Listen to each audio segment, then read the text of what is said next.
इस वीडियो में हम लोग सीखने वाले हैं कि किस तरह से हम लोग जो टॉप गेनर स्टॉक्स होते हैं उन्हें फाइंड कर सकते हैं, उस स्टॉक का एनालिसिस कर सकते हैं और एक ट्रेड प्लान कर सकते हैं इंट्राडे के लिए या फिर स्विंग के लिए। कल इस वीडियो में हम लोगों ने डिस्कस किया था कि किस तरह से हम लोग टॉप गेनर्स स्टॉक्स फाइंड कर सकते हैं और उसका एनालिसिस कर सकते हैं और ट्रेड प्लान कर सकते हैं। और यहाँ पर आपको अगर आपने ये वीडियो देखा हो तो आपको पता होगा कि यहाँ पर हम लोगों ने डिस्कस किया था आइनॉक्स विंड। और तो ये देखो, कल हम लोगों ने यहाँ पर डिस्कस किया था इस स्टॉक को कि ये वाला मूवमेंट हो चुका था। सबसे पहले और पीछे चलते हैं और यहाँ पर देखोगे तो इसमें आपको दिखेगा एक मल्टी एयर ब्रेकआउट, यानी कि ये इसका ऑल टाइम हाई था 120 के आसपास। और ये जो हाई बनाया था इसने, ये 2015 में बनाया था। और उसके बाद देखो इसने 2024 में इसे ब्रेक किया और एक अच्छे खासे वॉल्यूम के साथ में ब्रेक किया। और उसके बाद देखो यहाँ पे ये एक ट्रेंड लाइन हम लोगों ने ड्रॉ, यहाँ पर एक ट्रेंड लाइन ड्रॉ किया था हम लोगों ने, यहाँ से बार बार स्टॉक नीचे आ रहा था। देखो यहाँ से भी ये स्टॉक नीचे आया था और उसके बाद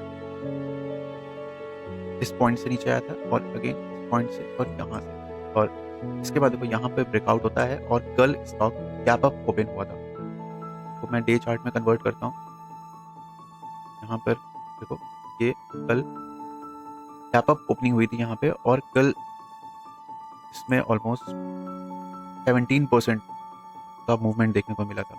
और आज भी देखोगे तो आज भी इस 10% से ज़्यादा का मूवमेंट देखने को मिला है। ऊपर से प्रॉफिट बुकिंग आई है, क्योंकि अगर आप यहाँ से देखोगे कि फ्राइडे पे जहाँ पे क्लोज हुआ था और उसके बाद से इसका टॉप अगर काउंट करोगे तो 2 दिन में इसने 36% का गेन दे दिया। तो इस तरह के ही स्टॉक लोगों को फाइंड करना है और उसका एनालिसिस करना है। तो कल हम लोगों ने यूज़ किया था स्कैनर chartling.com। chartling.com में बेसिकली हम लोग शॉर्ट टर्म ब्रेकआउट में गए थे और वहाँ पर हम लोगों को कुछ स्टॉक की लिस्ट मिली थी जो कि बहुत ज़्यादा मोमेंटम में है या फिर उसमें काफ़ी ज़्यादा वॉल्यूम्स आ रहे हैं। तो यहाँ पर आज अगर वॉल्यूम्स की बात करूँगा तो सबसे ऊपर सुज़लॉन एनर्जी है, उसके बाद Inox Wind, Triveni turbine, Inox Green Energy, Goldium International. तो ये कुछ स्टॉक्स हैं ऊपर के जिसमें काफ़ी बड़े वॉल्यूम्स में ट्रेड हो रहे हैं ये स्टॉक्स। और अगर परसेंटेज चेंजेस के अकॉर्डिंग मैं इसको सेट करता हूँ तो यहाँ पर देखो वेस्टर्न इंडिया प्लाईवुड्स में 20% का परसेंटेज लगा है। उसके बाद त्रिवेणी टर्बाइन 17%, गोल्डियम इंटरनेशनल लिमिटेड 16%। और इसके बाद ये पूरी लिस्ट है। तो इसको हम लोग एक एक करके एनालाइज करते हैं। उसके पहले देख लेते हैं कि अभी निफ्टी का क्या पोजीशन है और बैंक निफ्टी किस तरह से परफॉर्म कर रहा है। तो ये देखो डे चार्ट है निफ्टी का और यहाँ पर देखो एक फॉल देखने को मिल रहा है, लगभग 200 पॉइंट के नीचे निफ्टी ट्रेड कर रहा है। और छोटे टाइम फ्रेम पे चलते हैं, 15 मिनट के टाइम फ्रेम पे। तो यहाँ पर आप देखोगे कि कल देखो यहाँ पे मार्केट ने जो प्रीवियस हाई था उसको ब्रेकआउट किया था बट वो सस्टेन नहीं किया और मार्केट नीचे आ गया था और आज फ्लैट ओपन हुआ था। और उसके बाद देखो कंटिन्यूसली सेलिंग में जाता है और यहाँ पर देखो एक सपोर्ट बन सकता है 24,100 पे। और अगर इसको भी ब्रेक कर देता है तो फिर अगला जो सपोर्ट है वो ये वाला है 24,000 के अराउंड। तो यहाँ पर एक ट्रेंड लाइन ब्रेक कर दिया है। अगर मैं ट्रेंड लाइन ड्रॉ करता हूँ यहाँ पर, अगर इसको ये ऑलमोस्ट देखो ट्रेंड लाइन पर ही ट्रेड कर रहा है, तो बिल्कुल अपने सपोर्ट पर ट्रेड कर रहा है। अगर इसको ब्रेक करता है तो इसका जो नेक्स्ट टारगेट है वो ये हो सकता है 23,900 से 24,000 वाला। और चलते हैं बैंक निफ्टी पे। तो बैंक निफ्टी में भी देखो इस तरह से ये एक डे चार्ट में चलते हैं तो यहाँ पर देखो ये एक ट्रेंड लाइन आ रही है और चूंकि इसका सपोर्ट है, क्योंकि मल्टीपल टाइम्स देखो यहाँ पर इसने यहाँ पे सपोर्ट लिए हुए हैं। और अगर इसको भी ब्रेक कर देता है तो फिर अगला जो टारगेट होगा इसका वो 49,000 के अराउंड होगा। और मैं आपको एक इंटरेस्टिंग चीज़ दिखाता हूँ। यहाँ पे पहले हम लोग चलते हैं स्मॉल कैप का चार्ट दिखाता हूँ मैं आपको। तो देखो ये निफ्टी स्मॉल कैप का चार्ट है 2250 इंडेक्स का। और यहाँ पे देखो कंटिन्यूसली आपको ये एक अप ट्रेंड में देखने को मिलेगा और ये डे टाइम फ्रेम है। अगर इसको हम लोग मंथली टाइम फ्रेम में कन्वर्ट करते हैं तो देखो कुछ इस तरह से यहाँ पे आपको चार्ट देखने को मिलेगा। और चलो यहाँ पर एक ट्रेंड लाइन ड्रॉ करते हैं। तो ये देखो इस पॉइंट से हम लोग ट्रेंड लाइन ड्रॉ करते हैं और ये देखो फर्स्ट टाइम देखो यहाँ से ये ट्रेंड लाइन टच हो रही है, सेकेंड टाइम देखो जब यहाँ पे ये ट्रेंड लाइन के पास इंडेक्स आया था तो यहाँ से ऑलमोस्ट 25% का फॉल देखने को मिला था, और उसके बाद अगेन देखो इस समय बिल्कुल अपने ट्रेंड लाइन के रेजिस्टेंस पे ये इंडेक्स ट्रेड कर रहा है। अब चलते हैं हम लोग स्कैनर पे chartling.com पे और वहाँ कुछ स्टॉक्स सेलेक्ट करके उसको एनालाइज करते हैं कि क्या आगे उसमें और मोमेंटम के चांसेस हैं या नहीं। तो सबसे पहले हम लोग यहाँ पे प्रिवेडिंग टर्बाइन को ले लेते हैं। ऐसा इसलिए कर रहा हूँ मैं क्योंकि देखो यहाँ पर वॉल्यूम्स पर इसके वेस्टर्न इंडिया के कंपैरिजन में काफ़ी ज़्यादा है, इसलिए इसको सेलेक्ट कर रहा हूँ और यहाँ पर आ जाते हैं। तो ये देखो यहाँ पर मैंने कुछ एनालिसिस किया हुआ था। ये मंथली टाइम फ्रेम का चार्ट ओपन हुआ है और यहाँ पर देखो कि मार्केट देखो यहाँ से फॉल देखने को मिला था। ये इलेक्शन डे वाला दिन है, 4 जनवरी, और उसके बाद देखो यहाँ पे एक अच्छे वॉल्यूम के साथ में लास्ट वीक ब्रेकआउट आया था। और यहाँ पर अब देखो तो डे चार्ट में कर देता हूँ मैं, तो यहाँ पर देखो ये 2 दिन का मोमेंट यानी कल से आज तक का इसमें मोमेंटम देखने को मिला है। लगभग 23% का मोमेंटम देखने को मिला है इस पॉइंट से। अब यहाँ से अगर ये मोमेंटम मेंटेन रहता है तो ये ऑलमोस्ट इस पॉइंट तक जा सकता है। नेक्स्ट स्टॉक देखते हैं गोल्डियम इंटरनेशनल। इसमें भी देखो 16% का मूवमेंट देखने को मिला है। इसमें देखते हैं क्या चल रहा है। गोल्डियम इंटरनेशनल देखो ये मंथली चार्ट है और देखो इसमें काफ़ी अच्छी तरह से देखो यहाँ पे एक बाइंग आई थी, एक रैली आई थी, और उसके बाद देखो यहाँ पे थोड़ा सा होल्ड कर रहा था ये स्टॉक, और देन पैटर्न यहाँ पे बन रहा है। अगर इसको ले लोगे तो, और अगर ये इसको ब्रेक करता है तो ये कुछ इसका टारगेट निकल के आ रहा था 300 के आसपास। तो इसको हम लोग यहाँ से एनालाइज करते हैं। यहाँ पर देखो यहाँ पर वॉल्यूम्स भी बढ़े हुए हैं, और अगर यहाँ पर ब्रेकआउट आ जाता है इसमें और सस्टेन करता है, देन फिर यहाँ पर ऑलमोस्ट 35% का मोमेंटम यहाँ पे देखने को मिल सकता है। उसके बाद हम लोग और कोई स्टॉक यहाँ पे वॉल्यूम्स के अकॉर्डिंग सेलेक्ट कर लेते हैं। सुज़लॉन एनर्जी देखते हैं।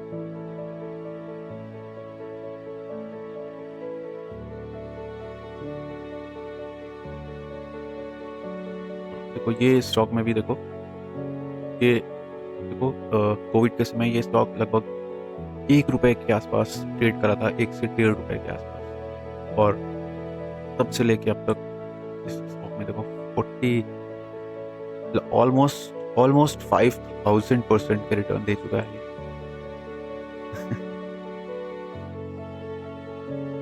मैं कुछ लेवल्स ड्रॉ करने का ट्राई करते हैं। देखो यहाँ पर ये तो इसका ऑल टाइम हाई है, और बाद देखो यहाँ पर ये एक लेवल हो सकता है का, तो इसने ब्रेकआउट कर दिया है। यहाँ पर ये विक है, इसको भी यहाँ पे दे देते हैं, और उसके बाद ये वाला ऑल टाइम हाई, और ये ब्रेक कर चुका है। तो देखो ये ऑलमोस्ट अपने इस रेसिस्टेंस पे आ रहा है, ऑलमोस्ट 100 से 135 के रेसिस्टेंस पे आ रहा है। तो अगर इसको ये ब्रेक करता है तो फिर हमें ऊपर के टारगेट्स मिल सकते हैं। ऑलमोस्ट 137 के ऊपर, अगर 140 के ऊपर ये सस्टेन करता है और होल्ड करता है तो फिर आगे के जो टारगेट्स हैं वो देखने को मिल सकते हैं। बट ऑलरेडी ये अगर आप यहाँ बॉटम से देखोगे तो 5000% का मूवमेंट ये कंटिन्यूसली दे चुका है। अब इसमें अगर आप ट्रेड प्लान करते तो यहाँ पर आप प्लान कर सकते थे कि देखो ये जब यहाँ से एक रिवर्सल यहाँ पे देखने को मिल रहा था, और जब ये वाला जो जोन था मार्केट इसको अच्छे वॉल्यूम्स के साथ में ब्रेक कर देता है और यहाँ पर देखो रिटेस्ट करता है, तो ये एक पॉइंट था, यानी कि ऑलमोस्ट 35 से लेके 40 रुपीज़ का जो ये प्राइस था, ये एक बेटर प्राइस था, अपॉर्चुनिटी थी जहाँ पर इस स्टॉक को बाय किया जा सकता था। और ये मंथली चार्ट है, तो इसमें देखो अगर हम लोग यहाँ पर इसको बाय करते तो ये जो ब्रेकआउट कैंडल थी इसके नीचे अगर ये स्टॉक निकलता तो ये वीक हो जाता, और यहाँ से टारगेट हम लोग ये ऊपर वाला ले सकते थे, जो कि ऑलमोस्ट यहाँ से देखो 150% दिखा रहा है, जिसमें से अभी तक ये 116-17% का गेन ऑलरेडी दे चुका है। तो प्रोसेस फॉलो करना है। अब ये स्टॉक अभी अगर आप यहाँ से बाय करोगे तो हो सकता है वो यहाँ से रिवर्स हो जाए, तो फिर आप फंस जाओगे। तो ऐसे स्टॉक्स में आपको नहीं जाना है जहाँ पे आपको टारगेट्स बड़े नहीं दिख रहे हैं, फिर आपका जो रिस्क एंड रिवॉर्ड रेशियो होगा वो सही नहीं बैठेगा। अभी देखो यहाँ पर अगर आप बाय करते इस पॉइंट पे, जब इसने ब्रेकआउट दे दिया तो यहाँ पे रिटेस्ट कर रहा था, तो अगर इस पॉइंट पे आप बाय करते और ये आपका टारगेट होता 95 के अराउंड, और ये जो इसकी कैंडल है इसके नीचे ही आपका एसएल होता, तो यहाँ पर आप देख सकते हो कि ऑलमोस्ट आपका 1:6 से ज़्यादा का रिस्क एंड रिवॉर्ड रेशियो बन रहा है। यानी कि ₹1 लॉस के बदले आप ₹6 का गेन कर रहे हो। बट अभी अगर आप सोचो यहाँ पर बाय करते हो स्टॉक को, तो आप कहाँ पर स्टॉप लॉस रखोगे? आप इतना बड़ा स्टॉप लॉस तो नहीं रख सकते ना, या फिर एक कैंडल का भी स्टॉप लॉस रखोगे, और टारगेट आप कितना चले हुए? ये तो 1:1 का रेशियो बन रहा है। तो ऐसे स्टॉक्स में आपको पोजीशन बनानी चाहिए, या ऐसे पॉइंट पर पोजीशन बनानी चाहिए जहाँ पर आपके पास अचीव करने के लिए, गेन करने के लिए ज़्यादा पॉइंट्स हो, और अगर आपके फेवर में नहीं चलता है तो आपको कम से कम लॉस हो। तो प्रोसेस यही फॉलो करना है। स्टॉक्स कोई दूसरा हो सकता है। अब देखो, ये सेम कंडीशन हम लोग तब फॉलो कर सकते हैं जब ये इस पॉइंट को ब्रेकआउट करेगा, यानी कि यहाँ पर कोई इस तरह से एक बड़ी कैंडल बनती है और उसके बाद ये को रिटेस्ट करता है, तो ये जो पॉइंट होगा यहाँ पर हम इसको बाय कर सकते हैं और यहाँ पर एसएल कर सकते हैं, और ये अपना टारगेट हो सकता है। तो इस तरह का अगर कंडीशन किसी स्टॉक में बन रही है तो वो एक आइडियल कंडीशन हो सकती है, ना कि इस पॉइंट पे बाय करना जहां पर हम इस बिल्कुल रेजिस्टेंस पे बाय कर रहे हैं, फोमो में बाय कर रहे हैं कि चलो यहाँ तक तो ये चला ही जाएगा। ऐसा नहीं है, फिर वो यहाँ से रिवर्स आ जाएगा तो आप फंस जाओगे, या फिर आप लॉस में आपको अपनी पोजीशन कट करनी पड़ेगी। तो इस तरह के वीडियोस रेगुलरली अपलोड होते रहेंगे। अभी नया चैनल है, आपने सब्सक्राइब नहीं किया होगा तो सब्सक्राइब कर लो। और आगे हम लोग देखते बलरामपुर चीनी मिल्स देख लेते हैं। इसमें भी लगभग 5% का गेन देखने को मिल रहा है आज। तो चलो चलते हैं यहाँ पे बलरामपुर चीनी। और यहाँ पर मैं एक चीज़ आप नोटिस करोगे, मैं कोई भी स्टॉक ओपन करता हूँ उसमें आपको कोई ना कोई ड्राइंग, ट्रेंड लाइंस या फिर लेवल्स ड्रॉ आपको ज़रूर दिखेंगे, क्योंकि मैं मैनुअली काफ़ी ज़्यादा टाइम देता हूँ और मैं स्टॉक के एनालिसिस और चार्ट रीडिंग और ये सारी चीज़ें मैं करते रहता हूँ। मैं ढूंढते रहता हूँ स्टॉक्स और उसमें एनालिसिस, और कई बार ऐसा होता है कि मैं एनालिसिस करके मैं भूल जाता हूँ, और उसके बाद जब चेक करता हूँ तो और कई बार मैंने वहाँ पे मेंशन किया होता है। जैसे यहाँ पर एक एग्जांपल दे रहा हूँ कि मैंने, जैसे मान लो कि यहाँ पर ये ब्रेकआउट हुआ, तो यहाँ पर मैं एक टाइटल डाल दूंगा या टेक्स्ट डाल दूंगा कि इस पॉइंट के ऊपर एक अच्छी बाइंग अपॉर्चुनिटी है और यहाँ पे बाइंग करना चाहिए। और कई बार मैं अलर्ट्स लगा लेता हूँ, बट काफ़ी बार मिस हो जाता है, और बाद में कभी चेक करता हूँ तो वो स्टॉक वहाँ से फ्लाई कर रहा होता है, एकदम उड़ गया होता है, बट वो मिस हो चुका होता है। तो ऐसा काफ़ी बार होता है। तो यहाँ पर देखो, ये बलरामपुर चीनी का स्टॉक है, और यहाँ पर ये देखो एक पैरेलल चैनल में ट्रेड कर रहा है और ऑलमोस्ट अपने रेजिस्टेंस पे है ऑल टाइम। हाँ, इसको ब्रेक करेगा तो अगेन ये एक मोमेंटम पकड़ लेगा, और ऑलरेडी देखो यहाँ पर हम लोग वीकली चार्ट पे अगर करते हैं तो देखो ये यहाँ पे देखो इस रेंज में ये मूव कर रहा है। तो यहाँ से निकला था और फिर अगेन देखो ये इसी रेंज में है, अभी तक इस रेंज में फंसा हुआ है। यहाँ से निकलेगा तो ये एक आगे अगेन बड़ा मूवमेंट देखने को इसमें मिल सकता है। और इस पॉइंट से जहाँ पे ये एक सपोर्ट बना रहा था, इस पॉइंट से देखो ऑलमोस्ट 43-44% का रिटर्न है इसमें, और मल्टीपल टाइम देखो यहाँ पर इसने सपोर्ट लिया हुआ है इस पॉइंट पे यहाँ पर देखो इसने वीकली टाइम फ्रेम पे क्लोज किया था इसके नीचे, बट अगली की कैंडल देखो वापस से इसके अंदर क्लोज हुई और वापस से देखो एक ऊपर का मूवमेंट देखने को मिला। और उसके बाद देखो यहाँ पर काफ़ी टाइम इसने यहाँ पर होल्ड किया है। ये देखो 11 मार्च 2024 से 3 जून 2024, ऑलमोस्ट 3-4 मंथ्स यहाँ पर होल्ड किया इस स्टॉक ने। और उसके बाद देखो यहाँ पे इसने यहाँ से लगभग 40% का मूवमेंट दे चुका है। तो अब इस पॉइंट पे इसको बाय नहीं करना चाहिए। हाँ, लेकिन अगर ये इसको ब्रेकआउट कर देता है और उसके बाद ऊपर सस्टेन करता है, देन फिर वहाँ से लोग इसको आगे देख सकते हैं। इसके बाद हम लोग चलते हैं ऑरिबंदो फार्मा पे, और यहाँ पर हम लोग टेस्ट कर देते हैं। इसमें भी देखो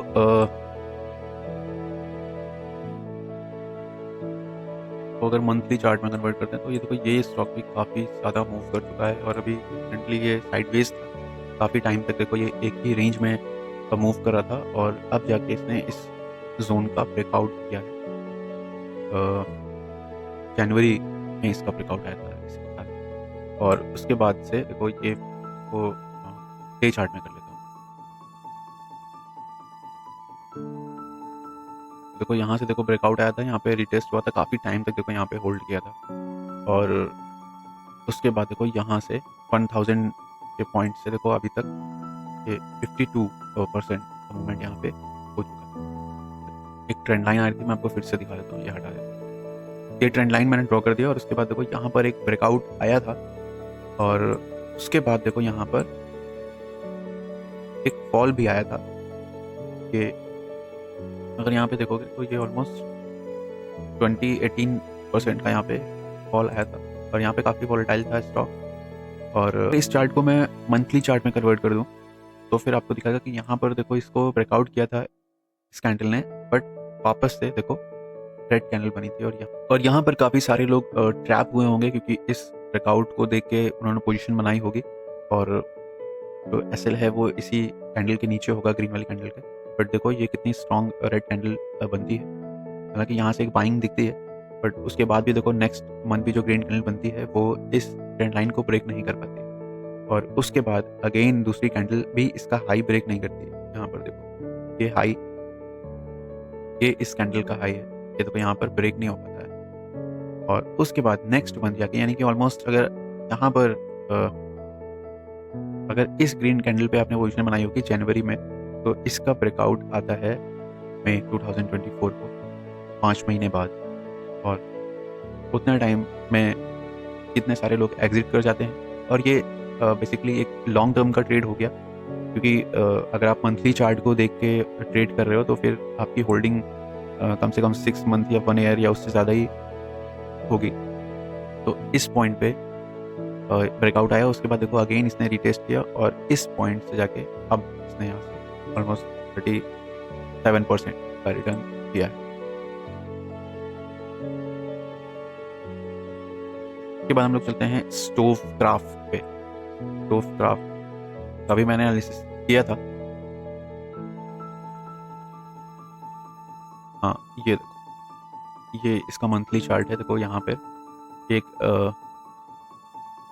अच्छी रैली देखने को मिली थी इसमें। स्टार्टिंग में ऑलमोस्ट 130% का यहाँ पे रिटर्न आया था बट वो पूरा का पूरा वाइप आउट हो गया था और अपने लो को टच कर गया था, यहाँ पे उसको भी ब्रेक कर दिया था। बट उसके बाद देखो यहाँ पे इस पॉइंट पे जब स्टॉक अपने लोएस्ट पॉइंट पे था देखो अगेन ऊपर जाने की कोशिश करता है बट वापस से यहाँ पे फॉल आता है, बट वो फॉल जो था वो अपने प्रीवियस लो को ब्रेक नहीं करता है और उसके बाद देखो यहाँ पे इस हाई को ब्रेक कर देता है और अभी देखो अपने इस हाई के आसपास है और अगर इसे ब्रेक करता है तो फिर इसका टारगेट का जो ये ऑल टाइम हाई है 1130 की रेंज पे यहाँ तक ये स्टॉक जा सकता है। लेकिन तब जब ये स्टॉक इस पॉइंट को ब्रेकआउट करेगा, जिस तरह से हम लोग पीछे दूसरे स्टॉक की बात कर रहे थे कि जब इस स्टॉक में यहाँ पर एक अच्छी कैंडल क्लोज होगी, स्ट्रॉन्ग ग्रीन कैंडल, उसको रिटेस्ट करेगा या फिर यहाँ पे होल्ड करेगा, देन फिर उसके बाद यहाँ पे ऊपर का टारगेट देखने को मिल सकता है। तो इसके लिए आपको इसे अपने वॉच लिस्ट में रखना पड़ेगा, इसको टाइम टू टाइम एनालाइज करना पड़ेगा और क्या यहाँ से एक वापस से प्रॉफिट बुकिंग आती है या फिर वापस से ये सेलिंग में चला जाता है, ये देखना पड़ेगा। और अगर ब्रेकआउट करता है तो अच्छे वॉल्यूम्स के साथ में ब्रेकआउट करता है, फिर होल्ड कर रहा है या नहीं, तो ये सारी चीज़ें आप देखनी पड़ेंगी। उसके बाद ओवरऑल मार्केट कंडीशन, किस तरह से इंडेक्स बिहेव कर रहा है, कि जिस तरह से इसमें न्यूज़ चल रही है मार्केट में, तो कभी भी मार्केट में कुछ भी हो सकता है। और जिस तरह से मैंने आपको स्मॉल कैप इंडेक्स का चार्ट दिखाया जो कि अपने मंथली ट्रेंड लाइन के बिल्कुल सपोर्ट पर है, तो ये सारी चीज़ें आपको ध्यान में रखनी है। तो आज के लिए इतना ही, बाकी कमेंट करके बता देना कि आपको इंट्राडे के लिए एनालिसिस चाहिए या फिर स्विंग स्टॉक्स के लिए, तो फिर उसके अकॉर्डिंग उस टाइम फ्रेम पे हम लोग एनालिसिस करेंगे। ये अभी तक मैं बड़े टाइम फ्रेम पे एनालिसिस कर रहा हूँ। इसका फ़ायदा ये है कि जब आप बड़े टाइम फ्रेम पे एनालिसिस करते हैं तो आपको बड़े टारगेट्स दिखते हैं और उस बीच आप छोटे छोटे टारगेट्स ले सकते हैं, क्योंकि जब आपको बड़े टारगेट्स दिख रहे हैं किसी स्टॉक में तो उसमें आप अगर जैसे मैंने अभी कोई एग्जाम्पल के लिए जैसे मैंने कोई भी स्टॉक आपको बताया और वहाँ पे उसमें आपको एक प्रोजेक्शन दिख रहा है किसी स्टॉक में कि हाँ इसमें एक एक्सपेक्टेड इतने % का मूव आ सकता है, और आप ज़रूरी नहीं है कि आप पूरा कैप्चर कर पाओ, कोई भी बॉटम और टॉप से आप कैप्चर नहीं कर पाओगे, लेकिन छोटे छोटे पॉइंट्स या छोटे छोटे उसके जो मूवमेंट्स हैं उसको कैप्चर कर सकते हो। लेकिन उसके लिए आपको बड़े टाइम फ्रेम पे उस स्टॉक का डायरेक्शन पता होना चाहिए। अगर आपको मंथली ये डायरेक्शन पता है तो फिर आप छोटे टाइम फ्रेम पे भी वही डायरेक्शन में ट्रेड करोगे। ऐसा नहीं है कि अभी ये स्टोव क्राफ्ट देखो एक अप ट्रेंड में है और ये मंथली चार्ट है, ठीक है। अब इसको अगर मैं छोटे टाइम फ्रेम पे या डे टाइम फ्रेम पे सेट करता हूँ और यहाँ कहीं पे आप सोचो कि मैं एक डाउन ट्रेंड का यहाँ पे ट्रेड इनिशिएट करता हूँ इंट्राडे में, तो क्योंकि जो लॉन्गर टाइम फ्रेम पे ट्रेंड है वो अप साइड का है, तो डाउन ट्रेंड में आपको हो सकता है कि 1-2 बार प्रॉफिट हो जाए, लेकिन जो बड़े टारगेट्स आपको मिलेंगे, जो बड़े प्रॉफिट्स आपको मिलेंगे वो उसी डायरेक्शन में मिलेंगे जिस डायरेक्शन में जो मंथली टाइम फ्रेम है या जो बड़ा टाइम फ्रेम है उसमें जो डायरेक्शन है वही डायरेक्शन आपको छोटे टाइम फ्रेम में अच्छा प्रॉफिट या गेन दे सकते हैं। तो इस वीडियो को इतना ही लगता है, काफ़ी बड़ा वीडियो हो गया है और मैं कोशिश करूँगा रेगुलरली वीडियोस अपलोड करने की। वीडियो अच्छा लगा है तो इसे अपने दोस्तों के साथ शेयर कर देना, वीडियो को लाइक कर देना, और अभी नया चैनल है तो इसे सब्सक्राइब कर लो और कमेंट कर देना कि आपको इंट्राडे के लिए स्टॉक सिलेक्शन वीडियोस चाहिए या फिर स्विंग ट्रेड के लिए, और देखते रहो फनी टॉक्स।